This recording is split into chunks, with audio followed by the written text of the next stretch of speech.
ఈ 45 టీఎంసీతో పాలమూరు రంగారెడ్డి ప్రాజెక్టు వ్యర్థమని చెప్పడం జరిగింది వాళ్ళ జియోలో.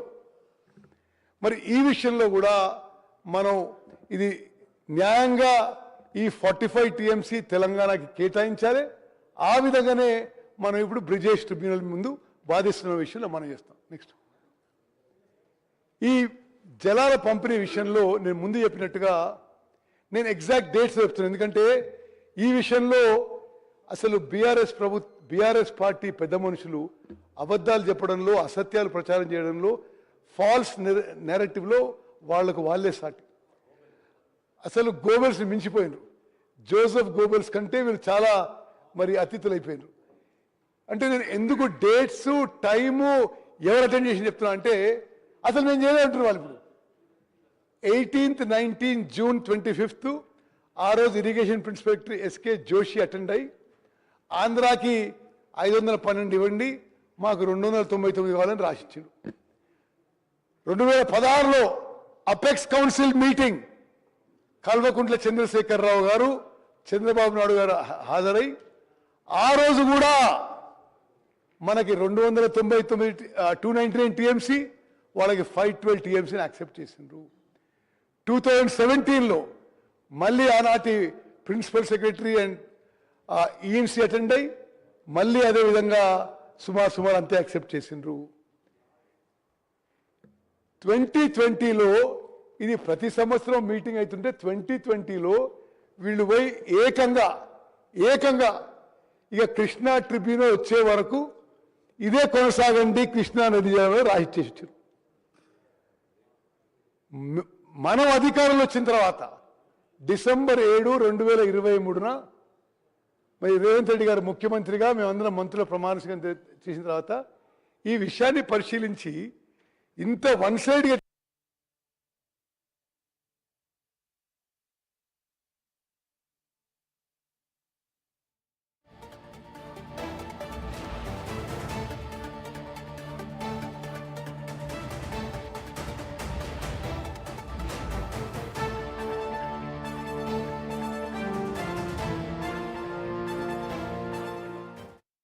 drought prone area, basin population, cultivable area అని పెట్టి మాకే 71% ఇవ్వాలి, ఆకి 29% ఇవ్వాలని చెప్పి కృష్ణా ట్రిబ్యునల్ ముందు మనం ఇప్పుడు వాదిస్తున్నాము. అదేవిధంగా మరి కేఆర్ఎంబి మీటింగ్లో కానీ, కేంద్ర ప్రభుత్వంతో మీటింగ్లో కానీ ఎప్పటికప్పుడు కృష్ణా నదీ జలాల్లో మనం నిరంతరం పోరాటం చేస్తున్న విషయం కూడా మీ అందరికీ మనం చేస్తున్నాం. Just go back. మార్చ్ 2025లో నేను, ముఖ్యమంత్రి గారు, కేంద్ర జలవనరుల మంత్రి సిఆర్ పాటిల్ గారిని కలిసి కృష్ణా నదీ జలాలు డివిజన్ అయ్యే ఈ సమయంలో మాకే 71% రావాలి, ఏ విధంగా 71% రావాలి అని ఎక్స్ప్లెయిన్ నోట్తో ఇచ్చి KWDT2 జస్టిస్ బ్రిజేష్ ట్రిబ్యునల్కి మీరు వేగవంతం చేయాలని చెప్పి కూడా, ఎక్స్పెడైట్ చేయాలని చెప్పి కూడా రిక్వెస్ట్ చేయడం జరిగింది. మరి మీకు అదేవిధంగా ఏ విధంగా ఉమ్మడి మహబూబ్నగర్ జిల్లాకి బీఆర్ఎస్ ప్రభుత్వంలో తీవ్రమైన నష్టం జరిగిందో ఈ స్లైడ్తో నేను మీకు ఎక్స్ప్లెయిన్ చేస్తాను. ఇది కింద ఫిగర్ చూడండి మీరు, last figures grand total.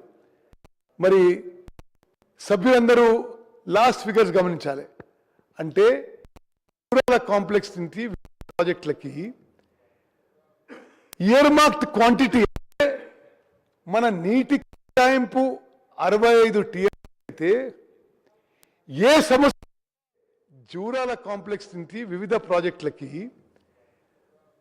Year marked quantity అంటే మన నీటి కేటాయింపు 65 టీఎంసీలు అయితే ఏ సంవత్సరం కూడా ఏ ఒక్క సంవత్సరం కూడా మనకి కేటాయించిన నీళ్లు కూడా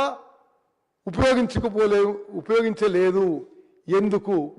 ఎందుకంటే ఈ ప్రాజెక్టులు 2014 నుంచి 2023 వరకు వాళ్ళు 1,80,000 కోట్లు ఖర్చు పెట్టినా దీని మీద ప్రాజెక్టులు పూర్తి చేయలేదు. ఈ ప్రాజెక్ట్కి ఇన్ఫ్రాస్ట్రక్చర్ డెవలప్ చేయలేదు. కాబట్టి ఈ ప్రాజెక్టులకి మనకి నీటి కేటాయింపు ఉన్నా గత బీఆర్ఎస్ ప్రభుత్వంలో పూర్తి చేయలేదు కాబట్టి మనకి 65 టీఎంసీలు ఇయర్ మార్క్డ్ క్వాంటిటీ అయినా యావరేజ్గా మనం 41 టీఎంసీ వాడుకోగలిగినాము. ఇది ఉమ్మడి మహబూబ్నగర్ జిల్లా ప్రజలకి ప్రతి ఒక్కరికి తెలవాలంటే మనకి అలొకేటెడ్ వాటర్ కూడా అధ్యక్ష అలొకేటెడ్ వాటర్ కూడా ఉపయోగించుకోలేకపోయినాము. ఎందుకంటే ఉమ్మడి మహబూబ్నగర్ జిల్లాలో ఉమ్మడి నల్గొండ జిల్లాలో గత బీఆర్ఎస్ ప్రభుత్వంలో తీవ్రమైన అన్యాయం జరిగింది. ఇరిగేషన్ ప్రాజెక్టులు పూర్తి చేయడానికి ఏమీ చర్యలు తీసుకోలేదని చెప్పి నేను మనం చేస్తున్నాను. నెక్స్ట్ అదేవిధంగా ఇది నెక్స్ట్ అదేవిధంగా ఈ Pothireddypadu head regulator Rayalaseema lift విషయంలో నేను ఈ సభకి కొంత వివరంగా చెప్తా. ఎందుకంటే పోతిరెడ్డిపాడు హెడ్ రెగ్యులేటర్ కానీ రాయలసీమ లిఫ్ట్ ద్వారా తెలంగాణకి రావాల్సిన కృష్ణా నదీ జలాలు 13 టీఎంసీ పర్ డే. ఇది 13 టీఎంసీ పర్ డే. గతంలో ఉమ్మడి ఆంధ్రప్రదేశ్లో 4 టీఎంసీలు ఉంటే 13 టీఎంసీలకు పెరిగింది. దీంట్లో ఒకటి పోతిరెడ్డిపాడు హెడ్ రెగ్యులేటర్ వెడల్పు చేసుకోవడం, ఎస్ఆర్ఎంసీ కెనాల్ వెడల్పు చేసుకోవడం, లైనింగ్ చేసుకోవడం, రాయలసీమ లిఫ్ట్ ఇరిగేషన్ స్కీమ్. మరి గత బీఆర్ఎస్ ప్రభుత్వంలో వీళ్ళకి తెలిసి ఆ పనులు మొదలైనవి, పనులు ముందుకు పోయినాయి.